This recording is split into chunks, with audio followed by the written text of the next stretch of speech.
Hello friends, இன்றைக்கி நம்ம ஜெய் கணேஷ் விலாகில் 108 தொண்டை மண்டல சிவாலயங்களில் ஒன்றான மன்னீஸ்வரர் திருக்கோவிலை தான் இன்றைக்கி நம்ம பார்க்க போகிறோம். இத்தலத்து இறைவன் பிரம்மஹத்தி தோஷத்தை போக்கக்கூடியவர்.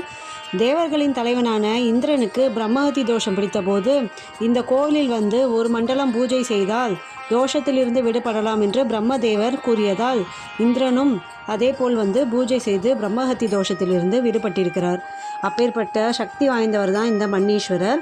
இந்த மன்னீஸ்வரர் கோவிலுக்கு எப்படி போகலான்னு நம்ம பார்க்கலாம். இந்த கோவில் தாம்பரத்துலேருந்து 8 கிலோமீட்டர் தூரத்திலும் வண்டலூர் பஸ் ஸ்டாண்ட்லேருந்து 2 கிலோமீட்டர் தூரத்திலும் அமைஞ்சிருக்கு. 1000 வருட பழமை வாய்ந்த இக்கோவில் 11ஆம் நூற்றாண்டில் முதலாம் குலோத்துங்க சோழனால் கட்டப்பட்டது. இக்கோயிலின் உள்ளே குளம் ஒன்றும் கோசாலை ஒன்றும் உள்ளது. இங்குள்ள தீர்த்தம் ஞானகங்கை தீர்த்தம் என்று அழைக்கப்படுகிறது. இத்தீர்த்தத்தில் சரஸ்வதியும் லட்சுமியும் அமைந்த தீர்த்தம். இந்த தீர்த்தத்தில்